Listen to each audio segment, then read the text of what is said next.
आज शायद ही ऐसा कोई परिवार होगा, जहाँ बच्चे, उनके पेरेंट्स, ग्रैंड पेरेंट्स, घर के नौकर-चाकर सबके अपने-अपने मोबाइल नहीं होंगे।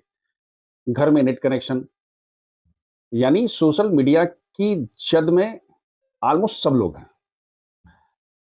हाल ही में एक इंटरव्यू में श्री नारायण मूर्ति जी ने कहा कि जब उनके बेटा और बेटी छोटे थे, तो सुधा मूर्ति जी घर में टीवी नहीं देखती थीं।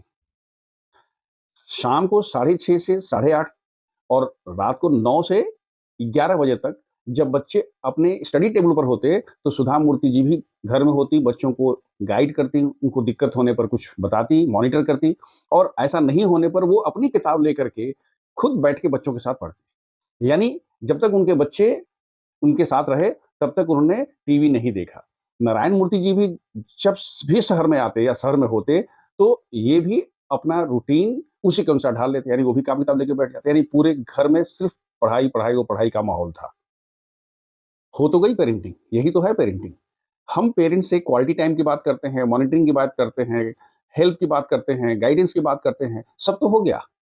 4 घंटा अगर पेरेंट्स बच्चों के जैसा अपने आप को ढाल लेता है, तो बच्चा भी कोई ऊपर से नहीं आया है, कि नहीं उसकी थॉट प्रोसेस डिफरेंट होगी। वो देख कर के उसकी हिम्मत नहीं होगी मोबाइल की तरफ जाने की।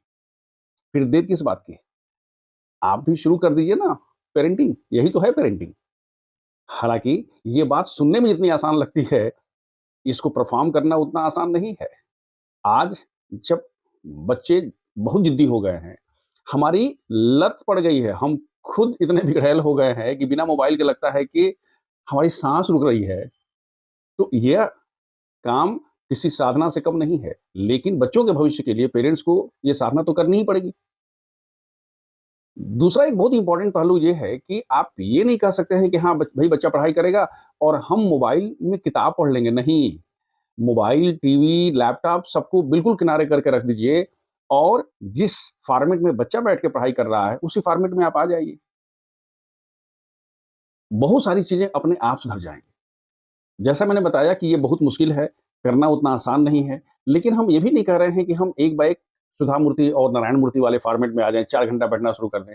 पहले 1 आध घंटा से शुरू करिए, धीरे-धीरे 1 घंटे को 1.5 घंटा, 2 घंटा बनाइए, आवश्यकता पड़ने पर उसको और बढ़ाइए। लेकिन आप जो ही इस फ़ॉर्मेट में आते हैं, तो आपको इसका फ़ायदा बच्चों के परफ़ॉर्मेंस में, उनके बिहेवियर में, उनके बातचीत में बिल्कुल नज़र आना शुरू हो जाएगा। ये मेरा अपना दृढ़ विश्वास है। तो फिर देर किस बात की? हो जाइए शुरू, करिए पेरेंटिंग और सिर्फ़ आप बच्चे को ही नहीं, आत्म विकास भी करिए, आपका भी सुधार होगा। पढ़िएगा, लिखिएगा तो आपका भी आत्मोत्थान होगा। इसमें सबका कल्याण है, बच्चे के साथ-साथ आपका भी है, परिवार का भी है, समाज का भी है। Wish you all the best.